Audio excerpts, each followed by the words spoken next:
student playing. It starts playing, but there's a chance that it goes to like, if it pops up saying exam memory, just click OK. So that way it's backing up on our Twitch. And then for Twitch, I can just send a random answer. I'll see if I can download. Yeah. So fix those recordings.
Their career pathways from here, exactly where you're sitting at OBHS right now, into a new field of emerging technology, cybersecurity, broadcasting, media design, what else we got? Programming, trying to think, any other topics that we have.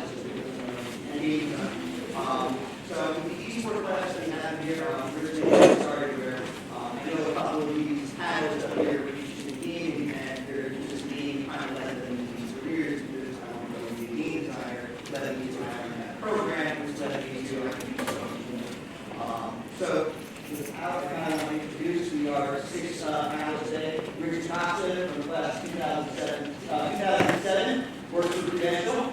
Brian Dixon, class 2009, worked for Show. Frank Santora, class 2010, worked for Con Edison.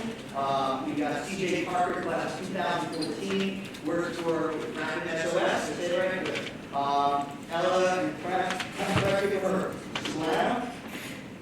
good enough. Works for the NBA. And for Con Patel, working with the UNED and CDU. So, just a little background on each individual one. Rich here is technical leaders with deep experience in infrastructure, application modernization, in regulated environments. His expertise includes information security, file architecture, API development, and complex data systems. He earned his bachelor's and master's degree in information and technology by the computer and business from NJIT. Brian Dixon, class 2009 again, software architect work. Now, this is when Brian is not this, because I showed me before. Showed me, he's a software engineer with 10 years experience building on an SaaS platform. He was employee number 2 at Showed me, helped grow through startup. He's serving 250,000 monthly active users of integrated systems. He now leads application architect, development, and expanding his AI, proprietary agents, and SUV integration. Get it all right? He has a BS in his bachelor's in information technology from Frank Santora, class 2010, cybersecurity professional with Con Edison. And we're going to Frank also a little bit explain why he's not pictures as a result of the job. Technical specialist with Con Edison. Helping protect critical infrastructure to support secure technologies operations. Frank offers students a practical view of how cybersecurity connects reliably, risk management, and protecting essential services in a digital world. He's earned his bachelor's from NJIT and his master's from New York University. CJ Parker, class 2014, NOC manager, rapid response technology leader with experience in network operation management, customer service, and team coordination. A quick learner and effective team learner, CJ brings students a practical perspective on adaptability, leadership, and how technical and people skills work together in modern operations. He has a bachelor's in information technology and assurance from New York University. Ella Suglano, You're going to have to correct me when you go off. Ellen supports technical and workflows behind live sports media operations and shows how media communication and technology can intersect with fast digital career. Ellen received her bachelor's in journalism and media studies with a minor in digital communication, information, and media from Rutgers University. And last but not least, 2022, he is an IT analyst at UNFCU, IT cybersecurity professional with experience in privileged access management, security operations, and network security. While studying computer science at NYIT, he built skills in PowerShell, Linux, Python, and complex internships, including work in CISA. The time offers students an insight into risk assessment, security monitoring, and frameworks such as NIST and near capacity. So I want to give everyone also an opportunity up here to kind of explain what I do rather than just saying the little blurb that they gave me. Tell you guys, because they're going to be able to explain all of it a lot more depth. So we're going to give each of them about 5 minutes to see you guys right now on their journey from exactly where we're sitting right now, although I did a little different room when they were here, all the way to how they got their job through college and what their day-to-day is kind of like. So Frank, I had you first, go ahead. So if you want me to slide over, just let me know. There's my, you might have to put a power button on it. Hello? Okay. So, Frank Toro, I am with panelists and I've been there since 2015. I'll give like a little bit of background on who is panelists just real quick. So, we are electricity utility. If you get electricity, like ACG, you get your power from Jersey Central Power Plant, basically. Now, effectively, ComEd is the New York version of the ACG, basically. Now, so we power electricity, gas, and heat all right in New York City. So Manhattan, Brooklyn, Queens, Staten Island, Manchester, all of that effectively comes from ComEd. So this is just a quick breakdown in terms of photo, our service territory, how many people we're powering in terms of electricity, gas, and steam. But it is quite a bit. We are the most geographically dense population in all of the United States in terms of electricity. This is just also a quick breakdown in terms of how we actually deliver power to our customers. This is also an important aspect to understand from a cybersecurity perspective in terms of really you actually protect it. So power first gets generated from, let's say, either a power plant or a solar farm or a wind farm, whether it's clean energy or dirty energy, it can generate some. That power is then being transmitted via transmission line over to the transmission substation, gets set up or set down to the distribution substation, and then effectively goes out to the customers as a low level voltage, and in some cases high level voltage for our bigger customers in New York City, like EFRC, for example. Quick thing that we want to highlight in there is network transformers, networking equipment that effectively allows us to manage flow of electricity. All of that is digital at this point. We control all of that from centralized locations, both in Manhattan and also out in the Bronx, so that we have operators who are able to, at any point in time, send the flow of power from one customer to another, potentially also being able to isolate equipment if there is a manhole fire, any emergencies, response, things like that, all that is controlled with push button. Go to the next one. So just a few more pictures in terms of what we're actually protecting assets.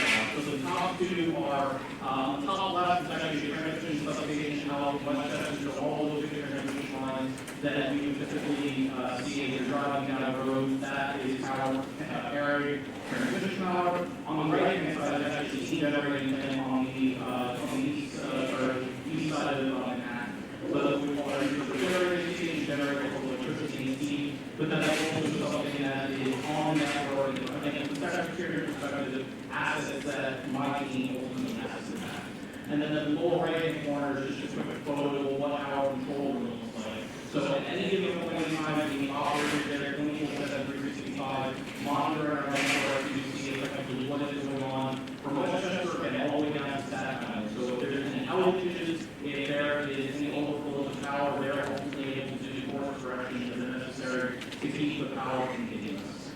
And then on the right-hand side, lower right-hand side is just a photo of ultimately what we call a breaker, where you can essentially open and close the power flow. Those are all slides, and then just a kind of quick background on myself. So I was a 2010 graduate from OBHS, did 2 years in Lincoln County College, because I wasn't sure what I wanted to do at the time. At the time when I went here, we didn't have a cybersecurity program, we didn't have IT courses. So I went to Lincoln County College, figured myself out, and that was great. And then I went and I did 2 years in education, graduated from there, and then I ended up going to ComEd, and then all of it, and then my master's degree. Over the course of my time at ComEd, I'm taking on officer's responsibility. But one of the to take it off questions about why my photo. In my line of work in cybersecurity, having online presence inside actually it's a hazardous detection. I know people in my industry who have online presence is actually marks. People who have effectively, you're putting your information out there, that is information that you use against you. So there's those reasons why I have no Facebook, I have no Instagram, I have effectively, I try to identify I have no online presence whatsoever. Because again, where I'm at currently in my current role, cybersecurity and the power that we have to effectively take down all of New York City and cause a blackout across an entire, all 5 boroughs of Westchester is massive. So that's just about me. We could probably have that in the next version. Frank, and CJ Park, 2014, go ahead, CJ. So that's my quick time around LinkedIn. So I'm CJ, NOC manager at SOS. What we are, we're a 911 SaaS company. So if you ever dial 911, we can target your location within a 10-foot radius and send it to law enforcement to find you. So, and if you drive Uber and Lyft, we are also the monitoring center that facilitates the emergency call and gives 911 location information. And the next slide. So, who am I? I'm a father of 2. I have a 6-year-old and a 2-year-old, as you can see. Any Squid Game fans? We can dress those Squid Game colors that I want to throw out there. And also down here, I have some Esports affiliation. So that's actually kind of how I got started. Playing video games, Call of Duty, Halo, back in the day. But this is actually a team I was in called Banner Arcade. Really fun time when I was in college. So we did class around mostly. We're not going to play the class, but we were at a little bit, little push. And I actually get paid for this, so it was pretty fun. It's definitely a good outlet. I learned computer graphics and animation, things of that nature. I think for the okay, yeah. That's okay. So early, it's all during high school. So I started out up here, although I'll go this way and kind of work my way over. Library. So I started swimming actually with Mr. Weiss's father, which got my first job, which then ended me up teaching swimming for the Special Olympics. My math teacher, who I did suck at math, but I loved her, Lori Roderick, she was awesome. Her daughter, Sarah Roderick, up here actually came and did a panel for computer animation, which got me into School of Visual Arts in Manhattan. Found out it wasn't for me. Very expensive school, very awesome, talented people, but I learned a lot, and that's okay. You take the opportunity to get, and there's no shame in that. But then eventually I went to DeVry, thanks to Mr. C over here. I had a DeVry representative come to class, talk about cybersecurity. I got a scholarship from that, and the rest is kind of history. CompTIA cert from that, and yeah, the show was on the road. So. I think there's more slides. Oh, interesting. All right. I'll just talk to the rest. Oh, no. Okay. I tried to hide the reference. But yeah, anyway. I saw that. Yeah. That's my new one. But you do this slide.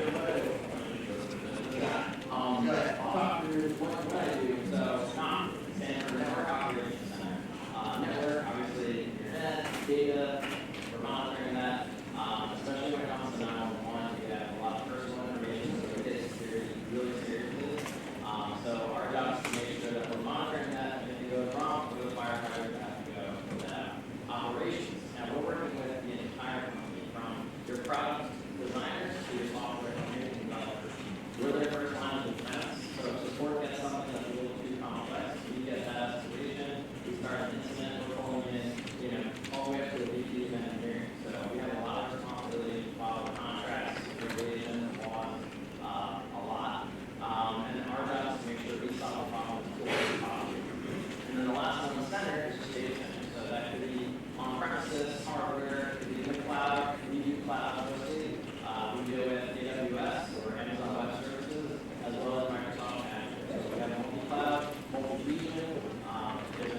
Kirtan, 2021, right? Two. Go ahead. Yeah, so I graduated in 2022, but after graduating in May, I go to Institute of Technology. Throughout, I guess, like college, and so far in my career, I think one of the places that's receiving kind of inspired a great, I guess, like hope, I guess, like okay, I definitely like computer science, and definitely pursue something in cybersecurity. And that's just throughout college, I realized. Yeah, I definitely want to get into cybersecurity. I'm not a programmer, but I like security, I like solving problems. So that's one of the things so far I'm getting more into those slides. So A little hard to see. yeah. Oh, sorry.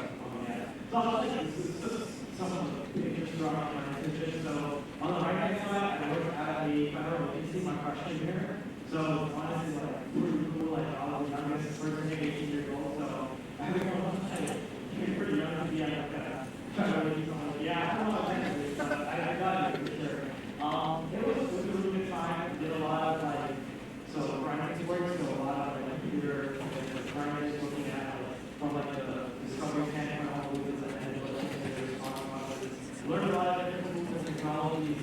We were primarily using like Amazon Web Services for accessing the different like virtual machines and different services. A lot of Splunk, which is essentially like to go like log security incidents. And then the other internship was at 3M, so it's like your tape, manufacturing, company, chemical engineering. They do all that. I was on like your IT security team with like privileged access management work, essentially like if you're trying to access a high level, like account or high level, I guess, something that we should have for a long time, we kind of make sure that this person gets the proper access to the person that we not making more longer. We should spend a lot of time like adding accounts that could possibly like ruin the entire company and more access. So my journey on a lot of things like I'm still one of the things I realized like a lot of times you have to try open your brain up. So I go to the city and work and stuff. I think it made me realize that it's just so much world out there that you guys haven't seen. And I recently also just went to do it and I'm like, oh, I kind of expanded my mind more than that. So there's so much to see in the world, so much to learn. Honestly, your eyes, but never ever assume that wherever you're at right now is going to be the next thing, the next 1, 2, 3. It's really life can change. In a second, you don't realize that. So, honestly, I think this is, I feel a lot of improvements also. College people just take all the time. There's a lot of times where I sank to the ground, cried in the room because I didn't know what I was doing, what I was doing. I failed so many interviews as well. But then eventually, when you get to the full low point in your life, you don't realize that there's no other way to back up. So get on your feet, you move up, and that was the year 25, where I led 2 internships in cybersecurity. So I definitely didn't come back, I was definitely proud of myself. And currently right now, until graduation, I work at UNSU, which is essentially like a bank that provides like loans, federal loans and stuff to like United Nations employees. So I work as like IT analyst there. But it's basic role, but a lot of times when you get into a career, we start in basic roles. So I'm doing password resets, monitor setups, if someone has a problem with Outlook or something, like we're basically the first responders to those type of incidents. But it kind of learn how to work in a fast-paced environment, and I think it's definitely useful for like anyone who's trying to get into like cybersecurity to start off in IT. I think it teaches you a great foundational skills, and yeah, I mean the best advice I can give you all like listen to these teachers. They definitely have a lot of knowledge, and they want the best for you. Slides for the next couple, but we'll just kind of pass it around. So we'll go Brian in this city class 2009 next. Hi, I'm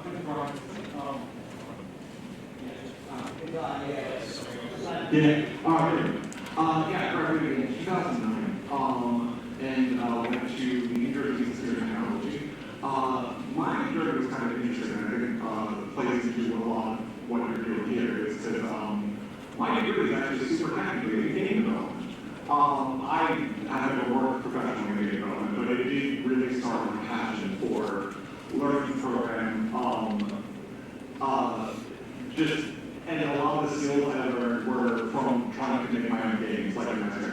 then like that's how I learned programming, how to like do proper patterns, like I learned design patterns to make the item work in the environment for the game I was making. That was actually a really fun time that kind of sparked my passion for programming, and eventually it became more about like problem solving, like watching stuff like together, and less about what I was making, more about the process. So after college, I immediately got a job at Johnson & Johnson, which some of you might have heard of, it's a small company. I hated it. I didn't know I was working in a big corporation, it was too much for me. So I went and got a job at what at the time was like a pretty little startup that did like a HR training for like healthcare space. But then if you work at a startup for a decade, it just becomes another company. Yeah, but it was a really unique experience where I was employee number 2, employee number 1 was a back-end engineer, I was a front-end engineer, doing a lot of like basic, like HTML, JavaScript, CSS, a lot of CSS. Yeah, I got to watch a product from like design docs to launching and getting customers, and then when 10 years later we decided that our tech stack was, once again, it was cutting-edge technology for 2014, but we're not 2014 anymore. So when we kind of refined the platform, that's when I kind of got promoted to like software architect. What that means is basically I designed the entire system from like a twinkle in my eye to like it shipping last December, which I'm very proud of. So that's a really fun experience I had that I found that it's actually something where really I'm like software takes a long time to write, and a lot of people don't stay at one job for that long. So it's been kind of crazy to watch this project be delivered from, once again, just like design docs and ideas and like to something a quarter of a million years ago. So that's been really neat. But yeah, that's as for like a journey though, I started, like I said, just like doing like basics like front-end stuff, CSS. I got paired with a like very experienced back-end engineer that I learned an immense amount from. And like that's kind of the biggest advice I can give is just like find a mentor, like talk up with them, like learn everything you can. Because eventually I learned the back-end and I became a full-stack engineer, which basically means full. And all the way up to like full-on leadership and like architecture. And yeah, it's been a pretty good journey. And now with my phone, but now with all the crazy stuff with like AI and ACTs, like customizations, we're kind of like going to like that next frontier. And I'm learning a lot very quickly. Learning all the programming languages. I have to finally pick up Python after 10 years. I'm very excited about it. But what do you do? All the doing stuff like Python. I can't think of my license getting away with that class. But that's not I graduated with Brian, and he's been studying 80 Python since 2007. 100%. This is kind of different. Hello, we're going to have go ahead. I guess a little bit about me first. I graduated in 2021. I went to Rutgers, kind of undecided. Like I had no idea what I wanted to do, even in IT at all. So as I'm doing my prerequisites and things like that, I heard about this kind of club program at Rutgers called Vision. So I started working on a production truck for Rutgers sports games. We were, doing the camera work, instant replay, directing, graphics, all that kind of thing. And also, I knew I had an interest in sports, so that was kind of my direction a little bit. I knew I wanted to kind of work in sports, but I had no idea about all the different kind of paths you go down. I'm doing that in college, and I decided to major in journalism and media studies. Nothing to do with what I do now at all, but that's fine. And I got my major in digital communications, so that was semi-helpful. But Before my senior year of college, I had an internship at the cybersecurity, so they're the Yankees, the whole way I did it. And there I also worked on their production team. I was doing some replay like that, so that's kind of like, that was kind of my passion in broadcast in general. But yeah, so then I went back, finished my senior year. But in March of my senior year, I ended up getting a job at Major League Baseball, so that's where I started. As a broadcast engineer in their replay center, so that's where all the challenges come in, and umpires, kind of make decisions and send it back out. They kind of took a chance on me, I guess, because I didn't have much engineering experience, but I did have production experience, so that kind of paved the way for me to get a job there. And then this past September, after the baseball season kind of came to a close, I ended up getting a job at NBA, and that's where I am now. As a broadcast support engineer. So in my department, I work in the game distribution center. So we have a bunch of operators that I'm kind of just supporting nightly, and they are creating broadcasts that get sent to LeaguePass and kind of all our global partners.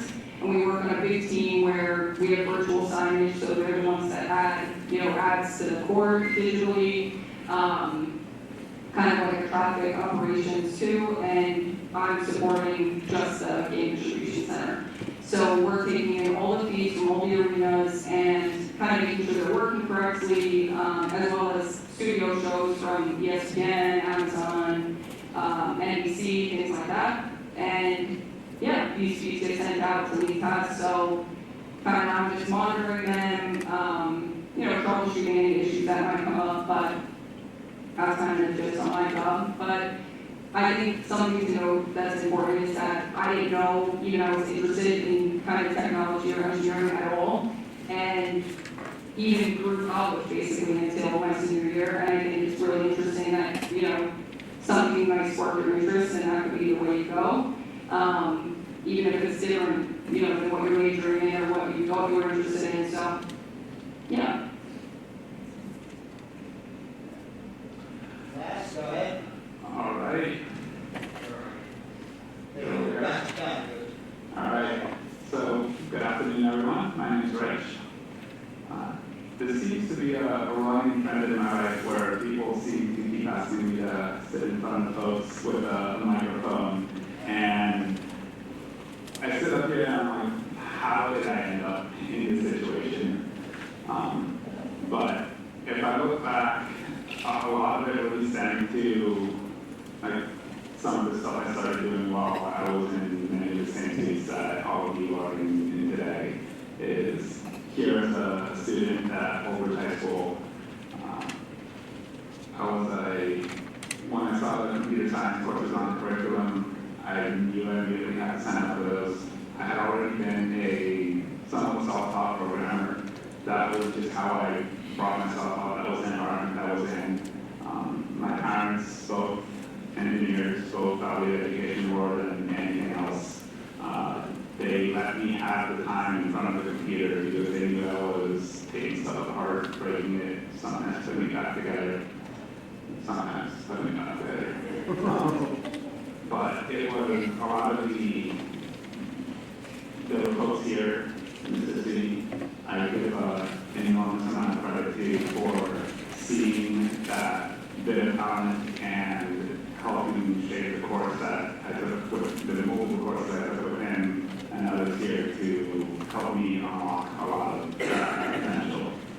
It was through that coaching that I eventually decided to apply to MIT.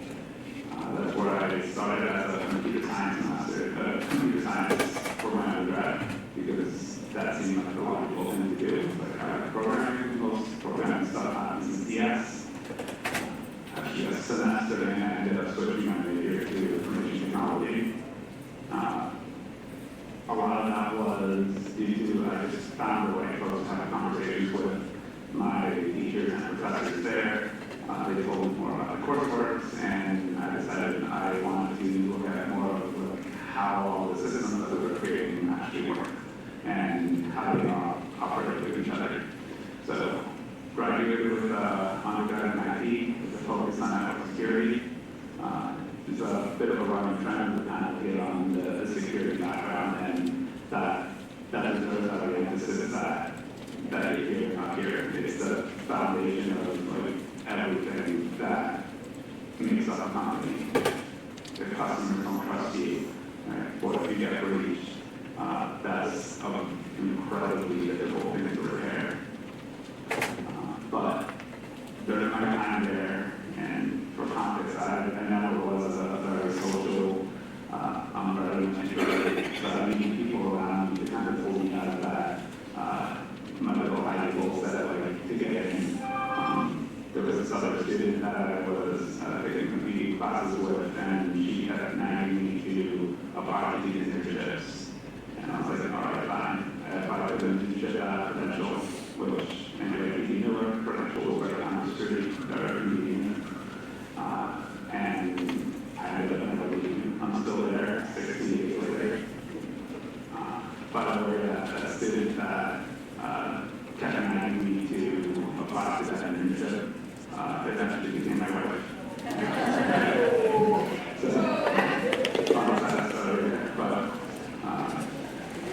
Throughout my journey at Credential, I think I've had almost every role under technology, from software developer, database admin, system admin, did a lot of work controlling with our cybersecurity teams, built out the tools that they use to run their stock. Splunk, I was the one that brought that into the company and started a team around that. Eventually, my kind of reputation was this guy can go figure out random pieces of technology that others struggle with. Let's get it in, go figure it out, build a team around it. And once that team kind of like grew up and was ready to leave the nest, I passed it on to someone else and went back to solo figuring something else out. And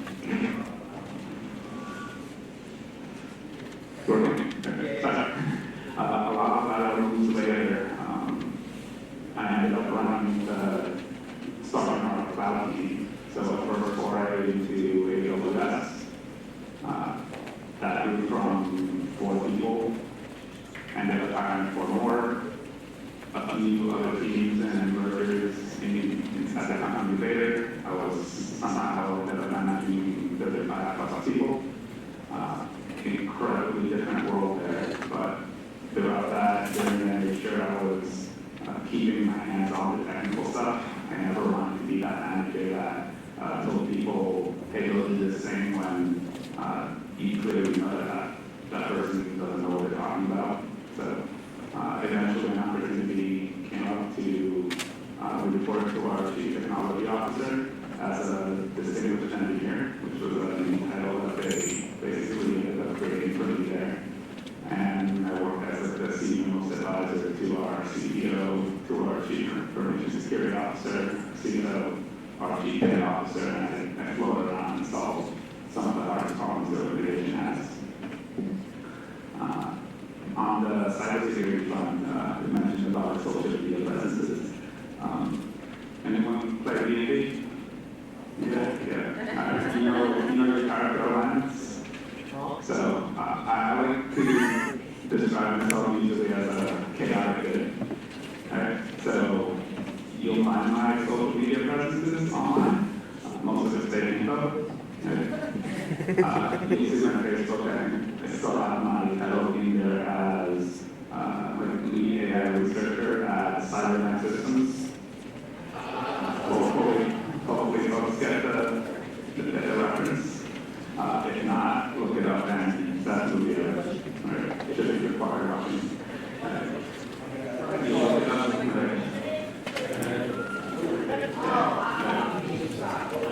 there you go.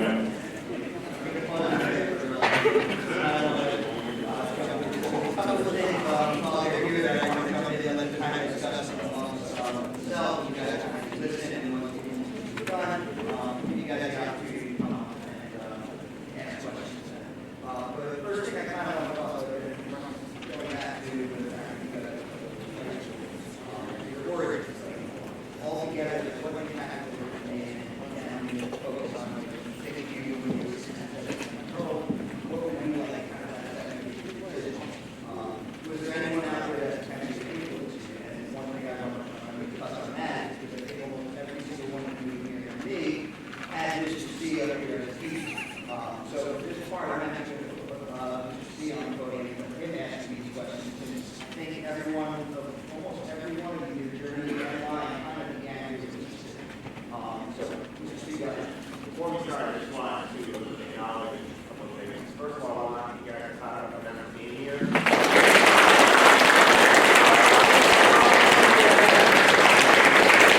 Six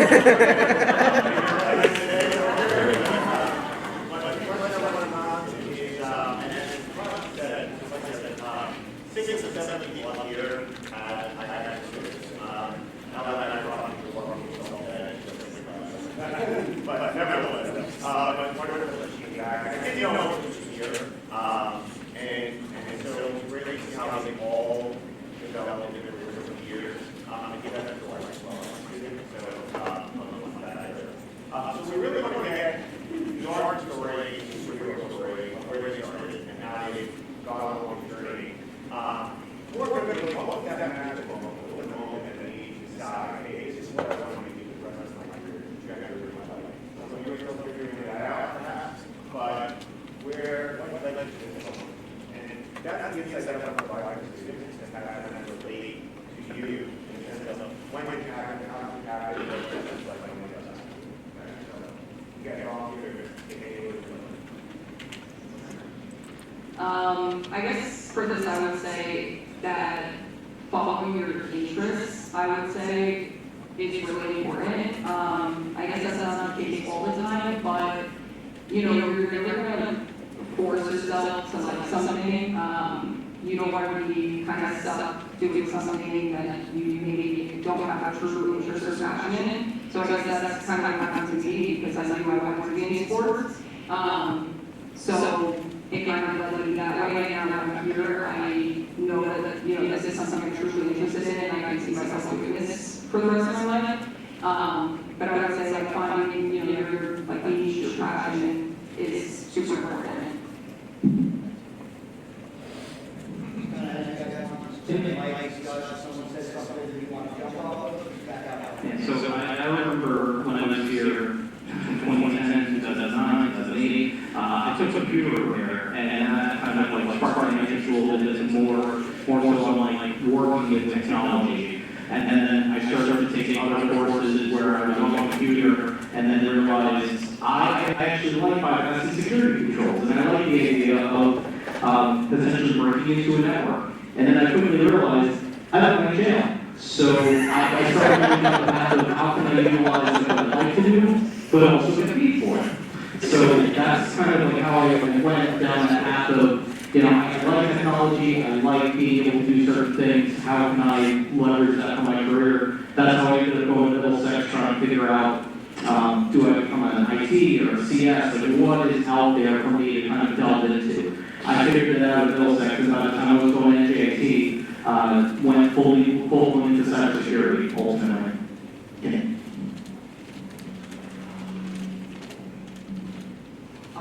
The one thing I wanted to highlight was to find something you're passionate about and just dedicate a lot of time to that. Because like I said in my intro, my degree is super technical in game development. And I've learned a lot of the skills self-taught in Mr. C's class, where Mr. West is also in there.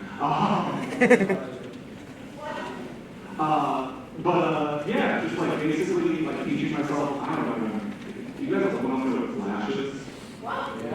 Woo! Yeah. So I basically taught myself how to program running an action script, make my own flash game. And that was kind of what led me my lifelong passion of like eventually learning like more advanced engines like game engine or PvP or Go, and like that kind of a lot of skills are going to be shot kind of transfer over. Because like right now my main blend is learning TypeScript, but like action script and PvP script and TypeScript is a very easy like transfer of like. And the most important thing you can learn is just like how do you like learn to teach yourself things, because like I'm at college, but and over a decade, and like nothing I learned in college is relevant anymore, not even a little bit. But like the skills I learned in college and in the C class were how to teach myself those things, how to learn new stuff, how to absorb new information, how to teach yourself new technology. So that is that the combination of like following your passions is the best advice I can give. So for me, I would say especially AP outside A and principal class, like principal was during COVID, I believe 2020 I was like a junior in high school. So during that time, like that was the first class I ever did, and it was like code.org, so I was like, oh, exactly remember this, somewhere along the line there.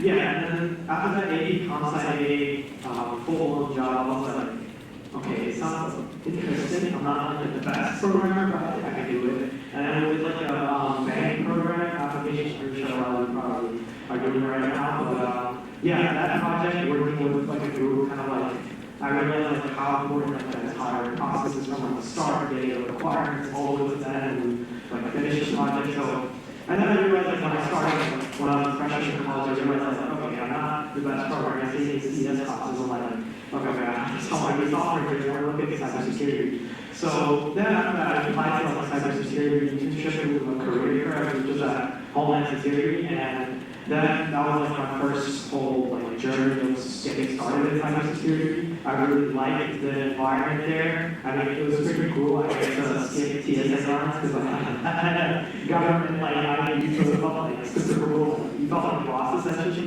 but I was just a person working there. But yeah, it was super awesome. And then from there, I decided like, let me just focus and get good at one thing, which I want to do, which is like cybersecurity. And then from there, throughout obviously my journey, I've had a couple of internships more than that. So one like good thing that I would like to say is like you're good at like some skills, pick one thing and get really good at it, because that will eventually like pay so many opportunities for you ahead.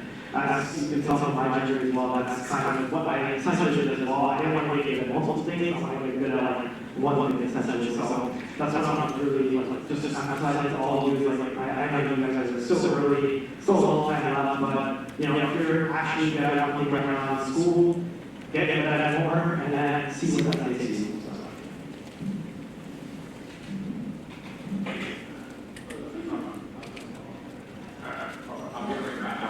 So just to counter what you said, and it's okay to have skills in one over, but if you don't know, like, I don't know.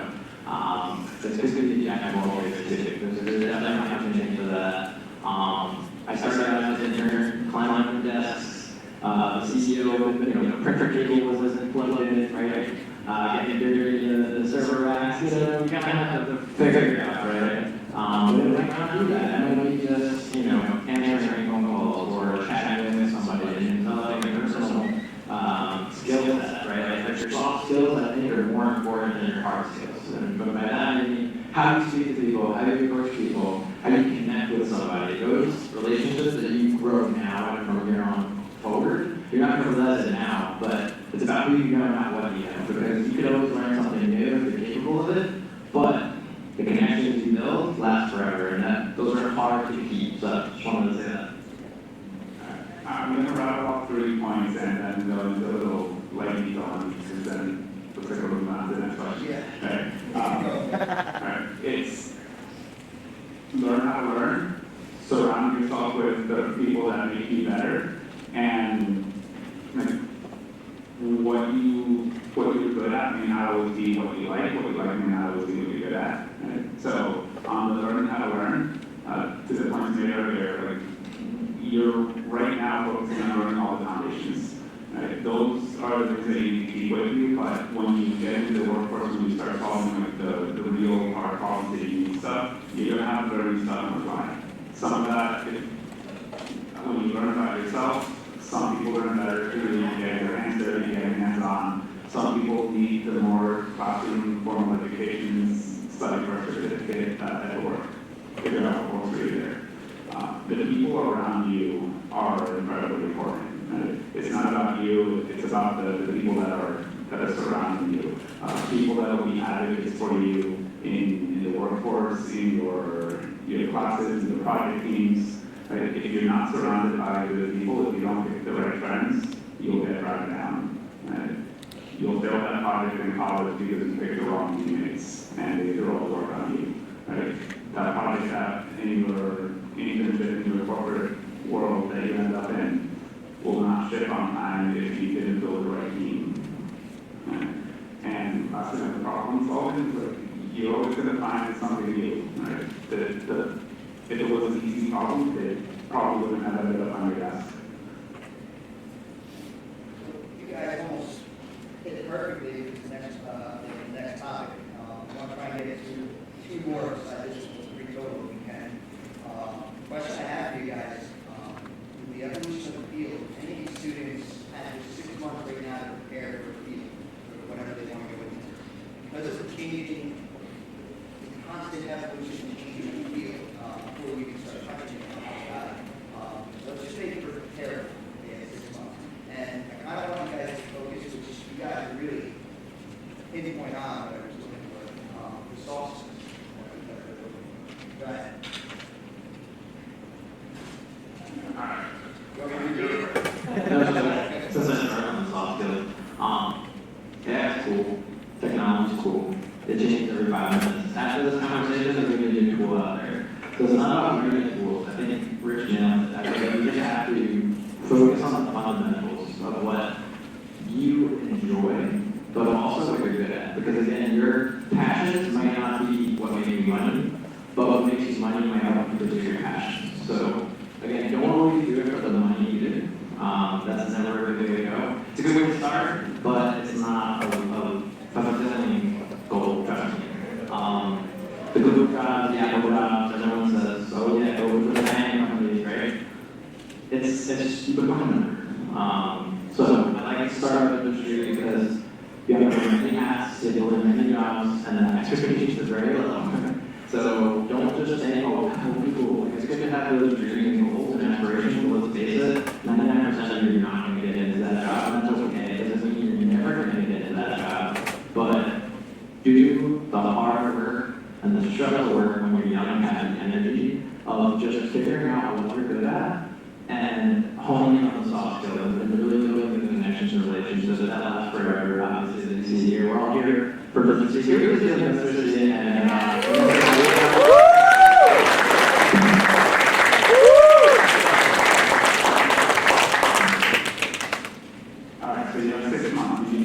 figure out how to do something productive, and it's going to be working with something in technology.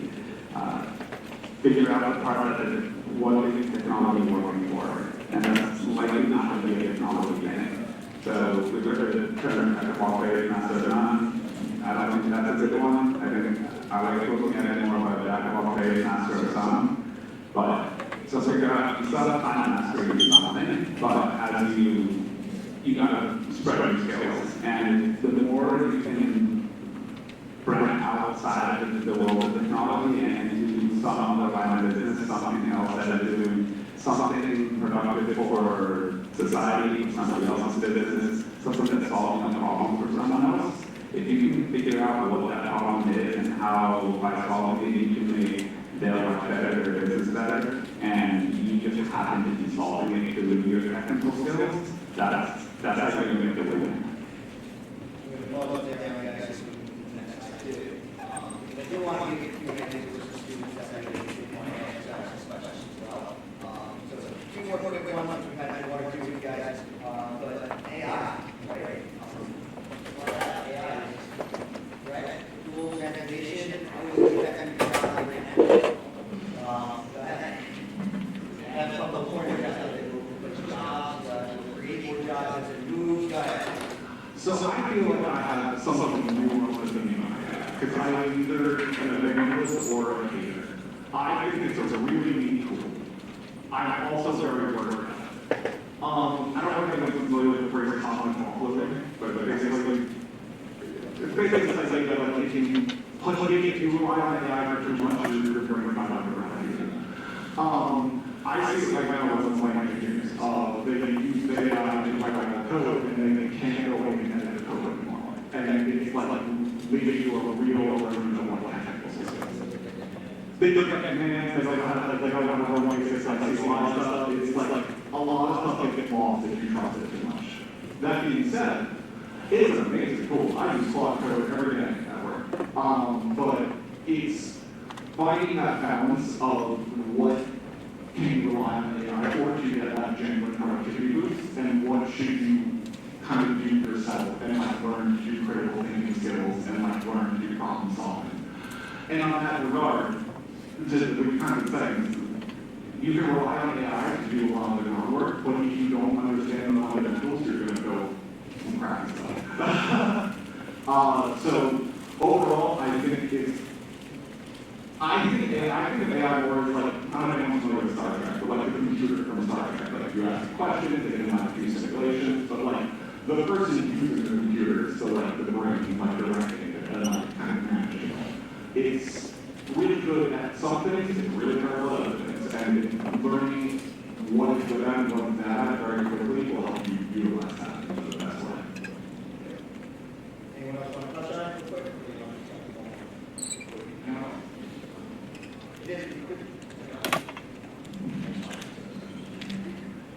So just to quickly hit these questions, number one, yes, but the job will change. Okay, so the job, so think about the Industrial Revolution, not the history book, but before telephones and cell phones existed, there was operators that had to plug switches and operator, can you connect me to my grandma, and where does grandma live? And they have to find that port and then plug it in. So those jobs aren't here anymore, right?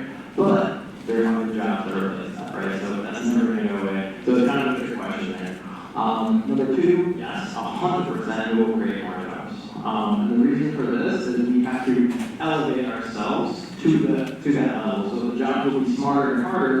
You might not put the birds at McDonald's very much longer because there's going to be robots doing that. But who's going to fix the robots? Who's going to program the robots? Who's going to debug the network that the robots are on? So 100% going to create more jobs. But the money is there. Cybersecurity risks, I don't know if you want to touch on that. No. So cybersecurity, when it comes to AI, AI can be helpful to help develop new cybersecurity tools and help implement new cybersecurity controls. We haven't really seen the evolution yet of full-blown AI malware effectively attacking networks and things like that. But it's not a question of if, it's really when. So it will AI ultimately help or it'll 50-50. But I think over time we'll see a lot more development of AI-related malware effectively attacking networks. There's already been a handful of those cases, and this is somewhat wearing my chaotic good hat. I'm like, you know what, good. Right? There's way too many companies out there shipping software, often knowingly that software has vulnerabilities inside it, and they've swept it under the rug. If working cybersecurity is a whole thing about responsible disclosure of vulnerabilities, to give the companies an opportunity to go and fix their bugs before the world learns about it so that the customers don't get hurt by it. There's a lot of companies that get vulnerability reports and sit on it and do nothing. Right? So you're thinking about Anthropic releasing building models like Mythos that can discover those more vulnerabilities inside consumer-grade production software everywhere. Get your bugs moving, fix those bugs, and those are all jobs that are being created. It wasn't an act. It was the company that they gave it to. They gave it to. Yeah. What's that? Yeah.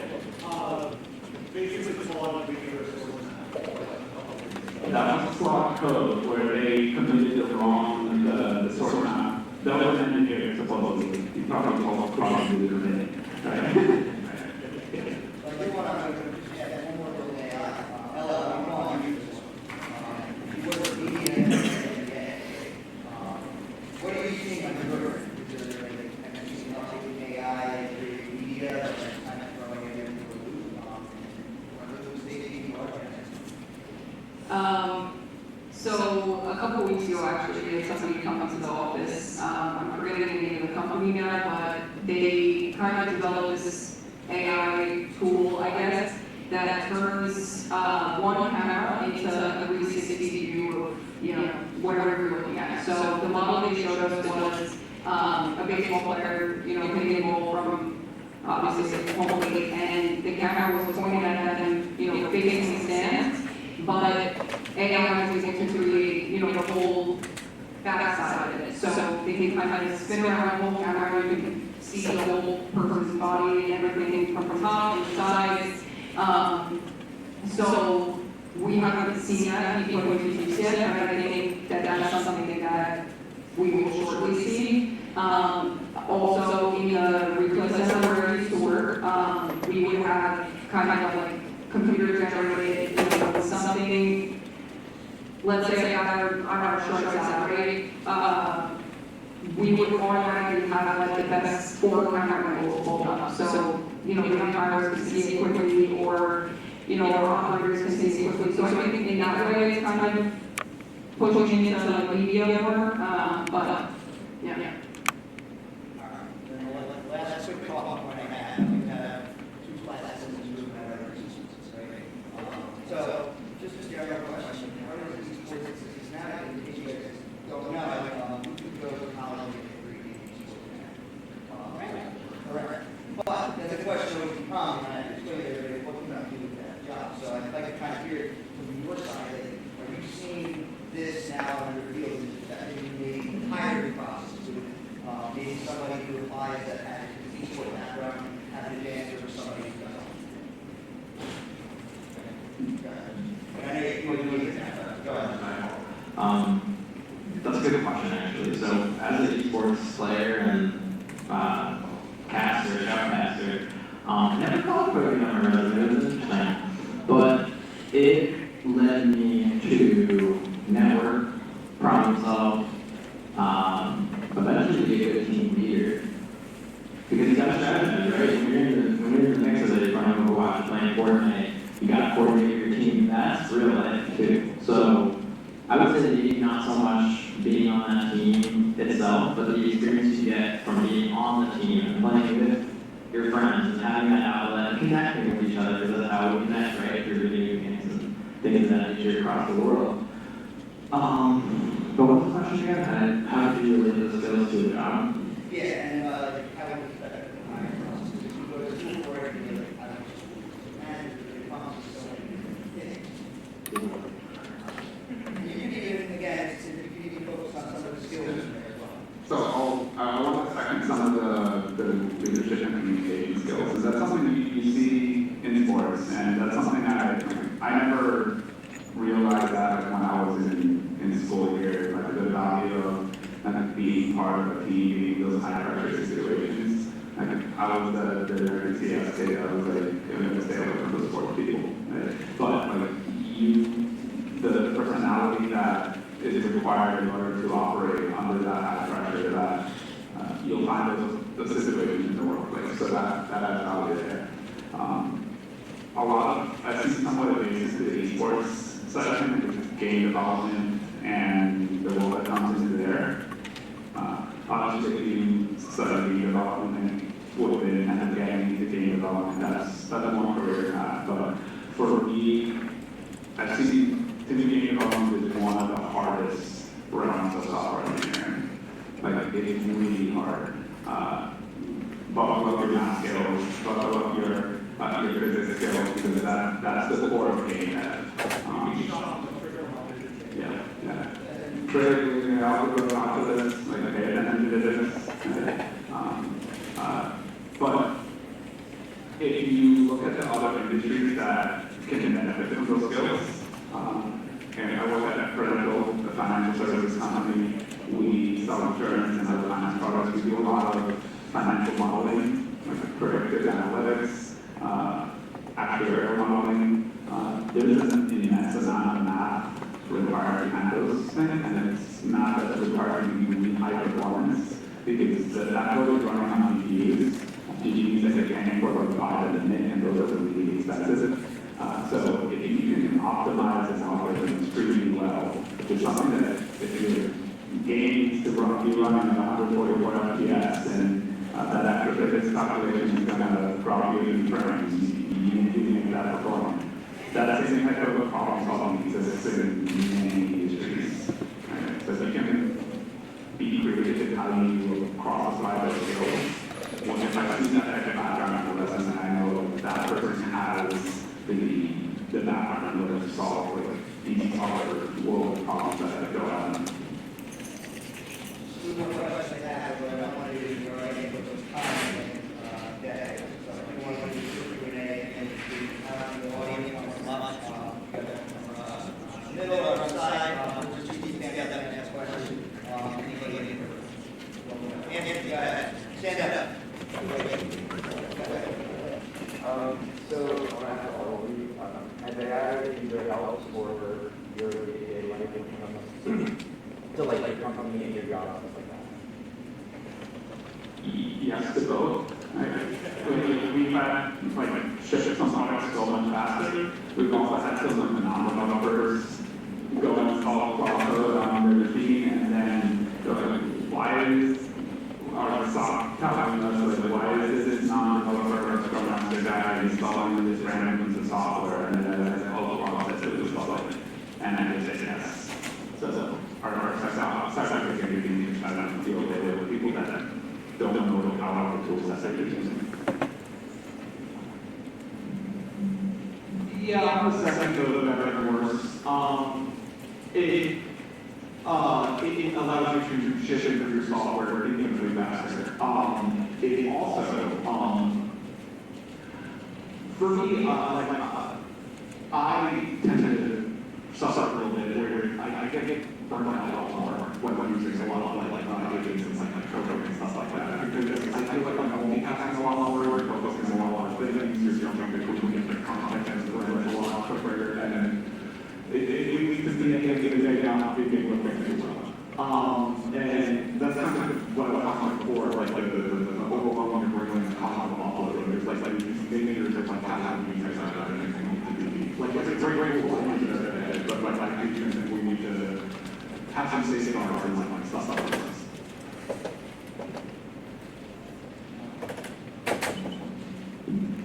So at least for all the internships I've done, they encourage us to use AI and not to like public company code or any sort of proprietary information or classified information we're working with government in the, I guess, AI itself. But it may be like you have basic stuff you want to write, you know, with error, something like that, and you know, I'll have to read hundreds of pages of documentation, just do quick.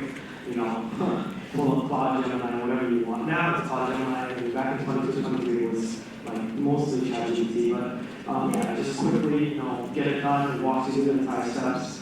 And yeah, I'd say it makes life easier, but don't rely on it fully. Make sure you actually know what you're doing, otherwise you just like bring this person like yeah, it's literally undependent over and over again.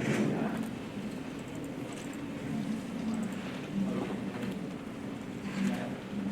Oh yeah, I just want to second this. So we created an AI pipeline, which is pretty cool. So we ship code super fast. But the problem is, folks aren't thinking about what that could do if some bad code gets out that door. So security protocols are in place, we have tests and guidelines and things like that. So if you don't know what you're actually building, build it in a sandbox. Build it outside of that network, as he said, like play around. It's fun, it's creative, and it's you're exploring, but don't trust it, verify it. Okay, that's my number one thing for everyone here. Trust but verify. Okay, don't blindly trust anything. Right? We go on Wikipedia, right? All your features probably say don't trust this website. Wikipedia gets changed, right? AI is ran by big corporations, and what's going to happen soon is they're going to sell your information. Right? It's just common knowledge. ChatGPT is already announcing they're trying to make ad space. Elon's trying to fight that. Hopefully, he will. But so what I'm trying to say here is you have to not only use AI because it got keep up with everyone, but you have to research in the space. So like, for instance, I think Reddit is a great example. So there's some great Reddit threads where like people are in there and communicating and discussing, oh, what have you done? What have you learned? Don't just take ChatGPT's answer, take someone else's. Like, what is their experience like? Get some, background knowledge on that first. For your data, but yeah. Other questions? Jacob, go ahead. Hi guys.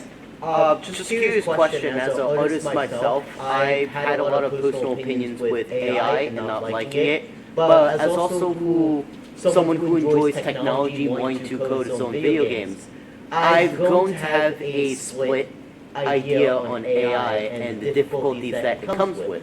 So just genuinely with every single one of you, I ask what are your views on not AI, but generative AI, and the fact that we can make something on a whim quickly? I mess with Coach Weiss all the time about it, but I'm genuinely curious on your answers as people who work with AI tools in any function every single day. And this is probably something that you guys always have to deal with, and you probably experience within your jobs. More of the graphical media side, but also, has it benefit you in any way? And what are maybe pros or cons to it?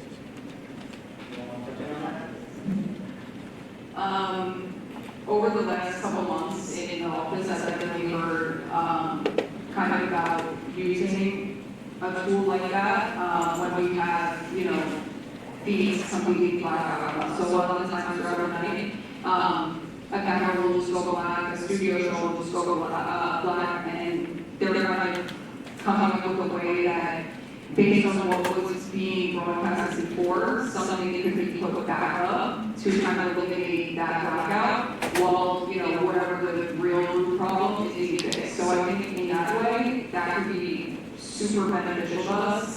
That way, you know, people watching at home, you don't even know something is going wrong, and sometimes kind of covered without even if it's for, you know, a minute or two. So I think in that way, it's super cool and useful. I like seeing it being used for stuff like that. And like the camera thing I was talking about earlier, so yeah, that's been kind of cool to see. I'm interested to see like what else, what other things they kind of come up with in that sense.